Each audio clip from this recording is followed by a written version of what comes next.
At the risk of leading with a Shakespeare cliché, what's in a name? Hello there, Mike Malloy here. I work as a tough guy film expert, mostly on camera, but I've been doing it my whole adult life.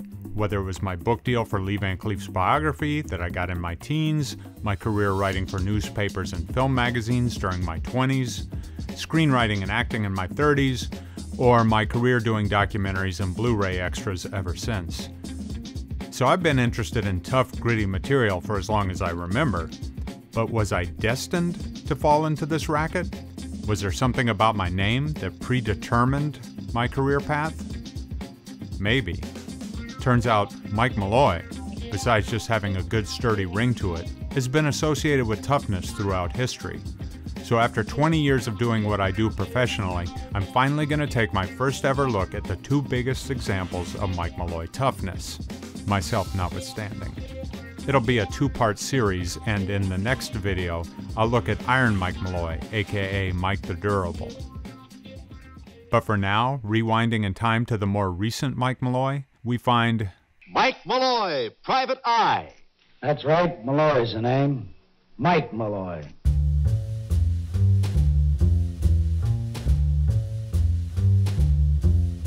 This fictional detective character spanned two media and two actors, but is just entirely forgotten in pop culture.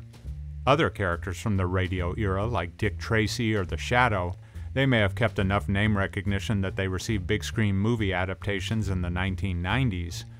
But Mike Malloy? That dude never made it out of the 1950s. And very few of Mike Malloy's adventures are easily available. The Case of the Badgered Brunette has been released on a CD compilation of old radio shows, and some others, like The Pied Piper of Homicide Alley, exist in a private collection, and the TV pilot is floating out there amongst the gray market traders, but that's all I can find. Hell, there's not even a good source of information about old Mike. But if you're willing to piece together dates and schedules and reviews, you can come up with the picture of a great tough guy character who garnered decent popularity, but who just had too many factors working against him. I mean, Mike knew how to deal with gangland killers, diamond smugglers, crooked cops, mainly by punching them all. But how do you deal with changing technology, misguided programming ideas, and conflicting work schedules? You can't punch those things in the face, can you? Anyway, here's what I pieced together. When the radio series Mike Malloy Private Eye debuted in 1953 on ABC Radio, TV was already starting to replace radio as the place to get drama, and radio was focusing more and more on music and news. So ABC Radio tried something new with a formatting overhaul, and Mike Malloy was one of the shows, shortly after it debuted, that got reformatted as 15-minute episodes strip-programmed across each weeknight. So only 15 minutes a night, but 5 nights a week. That left the new detective in an awkward quarter-hour time slot, playing at the in-between time of 8:45 in many markets. It started with tough guy actor Steve Brodie as Mike Malloy. Steve was best known in movies like the film noir Out of the Past with Robert Mitchum, or the western Winchester 73 with Jimmy Stewart, almost always playing character parts. But the role of Mike Malloy was a lead for him, and from what I can tell, it was the only time he took a break from his film schedule to play a character on radio. As 1953 was about to roll over into 1954, Steve Brodie needed to concentrate fully on his film work, so he departed Mike Malloy Private Eye, and another actor, Gerald Mohr, started voicing Mike. Gerald Mohr was also a film actor, did crime films like Guns, Girls, and Gangsters, and other tough films like Invasion USA. But in the world of radio, he was best known for voicing the famous detective Philip Marlowe.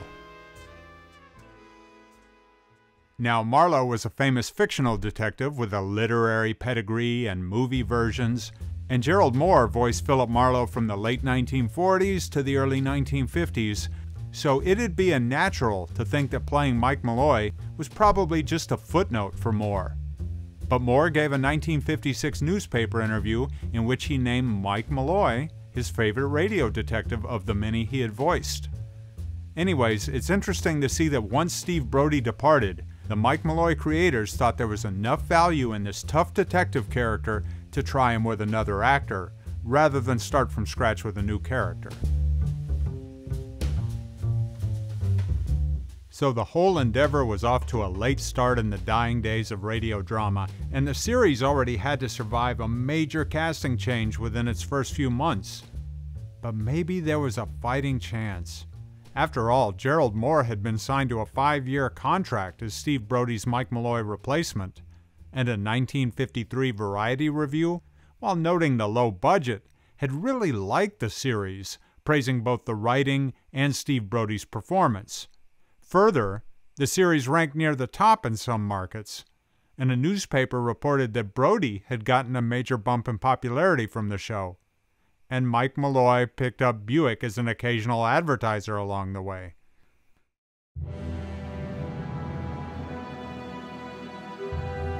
But the idea of 15-minute strip programming wasn't working out. One radio station, in desperation, compiled a whole week's worth of Mike Malloy strips and ran them as a big 1-hour episode on the weekend, trying to get more listeners that way. But there was no saving it, and ABC scrapped their whole lineup of strips. So that version of Mike Malloy only lasted a year. It was canceled in 1954.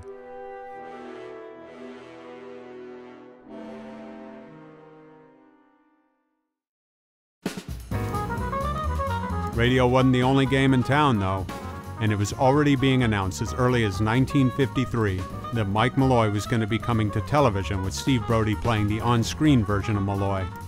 Looks like Mike Malloy Productions was formed at some point around the time the radio show started. The plan all along had been to make 39 half-hour episodes for TV. That was the standard episode count for a season back then. But the only thing that ever got produced was the pilot. You're laying off this case, Mike. Aren't you forgetting something? I was kicked off of the police department because I didn't like red tape. Well, this time's no exception. Well, don't make the book on crack in this case. Lay off. I want Clint's killer, too. Only I want him legal. You go to your church and I'll go to mine.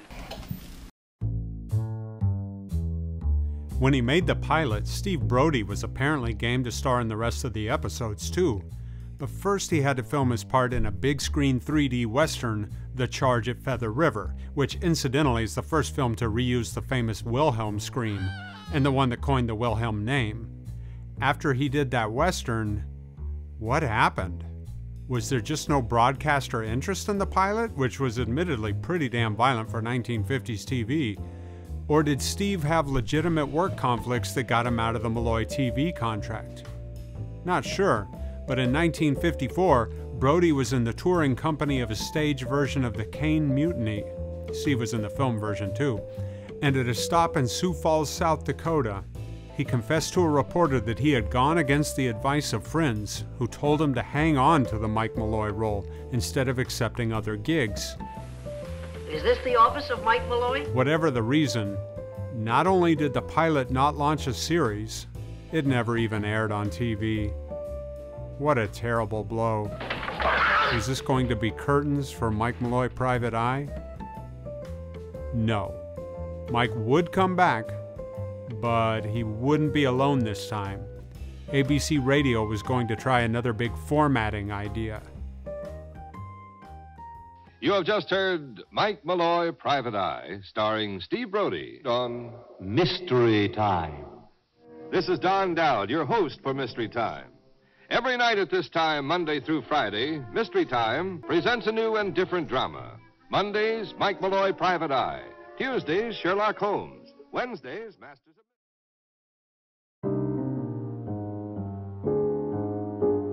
In 1956, the Mike Malloy character returned to radio, and this time he was in rotation for an omnibus program called ABC Mystery Time.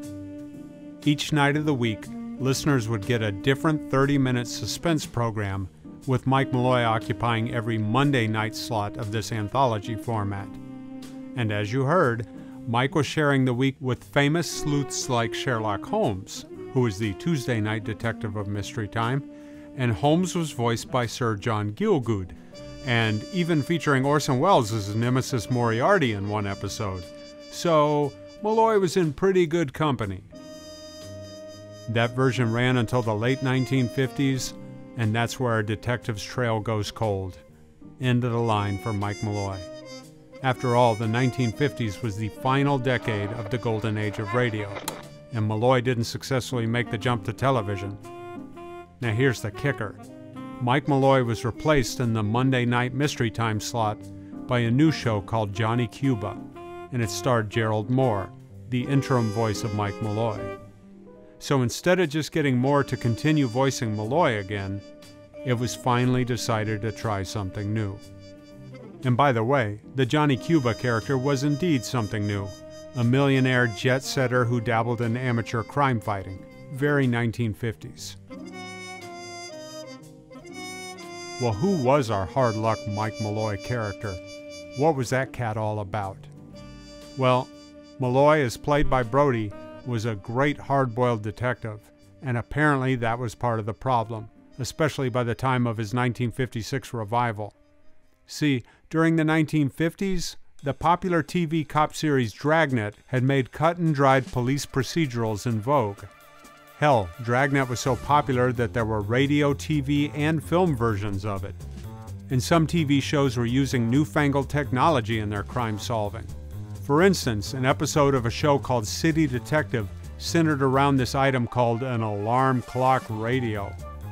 It's automatic. He evidently set it to go on at 1 o'clock. So the idea of a world-weary ex-cop detective who both took two-fisted beatings and dished out the same, all while spewing tough dialogue, that didn't seem very cutting edge at the time. It felt like a stale leftover from the film noir of the 1940s. Mike Malloy did apparently try a high-tech episode at one point, but it wasn't enough to bring an old-school detective into modern sensibilities. Variety reviewed an episode of the 1956 radio version of Mike Malloy, saying, Steve Brodie as Malloy simply didn't adjust to current whodunit tastes, which have been sharpened and sophisticated by the Jack Webb Dragnet quasi-realistic school. The Malloy character, the hard-boiled with heart of gold type, grunted out long monologues in monotone, occasionally exchanging whiplash remarks. Barney. Yeah. How is she? Mike, she's... She what? Look, I'm a big boy now, Barney. I got a lot of friends who are corpses. A week later, that same Variety reviewer couldn't help himself, and he fired another shot at the series, calling it a flopperoo. So, bad reviews of the Mystery Time version in Variety, and as we know, the TV pilot didn't sell. The TV pilot is especially rough and violent for its time, as it begins with a cop killing, and then Mike Malloy trails the psycho cop killer, unaware that the psycho cop killer is actually trailing him. Along the way, Mike gets beat up by a series of thugs, and apparently that was a trademark of our hard luck detective. Just listen to this logline of a certain radio episode of his. Mike Malloy, the private cop whose head often gets the Cuban drum treatment, has another bongo played on his skull when he makes the mistake of turning his back on a beautiful girl to check on a corpse. And by the way, one of the thugs in the pilot was played by Wizard of Oz Munchkin actor Billy Curtis, who did this acting gig somewhere in between Terror in Tiny Town and High Plains Drifter. But now that film noir has become timeless, Mike Malloy plays great. It would have been great to see Brodie play the character clawing his way out of a new jam every week on TV. Brodie had a great rasp to his voice that worked wonderfully on radio. But, you know, radio dramas were dying. He had a tough look too, but he seemed to gain weight in his face easily. I wouldn't know anything about that. And perhaps that's what forced him into character roles. I can't speak on the Gerald Mohr portrayal of Malloy, as I haven't managed to hear any of his episodes at the time of this video. The Mike Malloy character was created by writers Fred Eggers and Tom Hubbard, but another name who keeps coming up on all Malloy-related content is director/producer Al Ganaway. Al Ganaway was multi-talented across TV, film, radio, music, and he was apparently a good dude. See, even though he turned to Steve Brodie to star in the TV version of Mike Malloy, he didn't forget about Gerald Mohr, and he starred Mohr in a pilot called Holiday for Hire. That pilot didn't sell either. So Mike Malloy was a man out of time in a number of ways. He was an old-school detective in an age when the trend was towards modern methods of crime fighting, not slugging it out. And he had his main success on radio in the very, very final years of viability of radio dramas. Our man Malloy may have made one final appearance, though. The year after Mike Malloy was canceled the second time on radio, an episode of the radio drama Suspense had Raymond Burr playing a character who gets out of jail and wants to kill a cop named Mike Malloy, who's married to his ex-girlfriend. Lucille.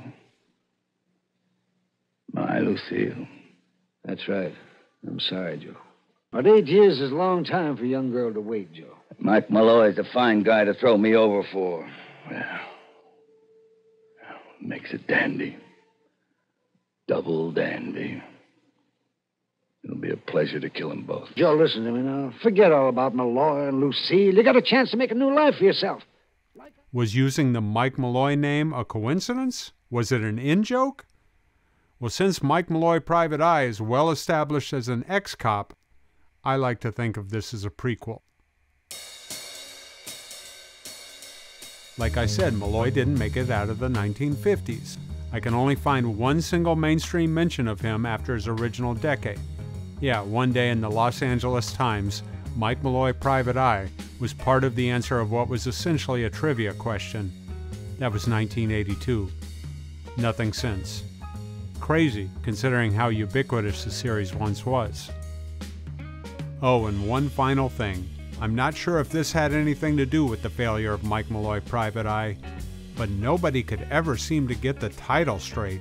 Half the time the newspapers would just list the show as Mike Malloy Detective, even some radio stations buying ads would print it that way, and it didn't help that Mike Malloy sometimes called himself Mike Malloy, Private Cop in the radio episodes, and some reviewers latched onto that. Hell, that personal radio collection that I earlier mentioned, it lists many of its episodes under that title, Mike Malloy Private Cop.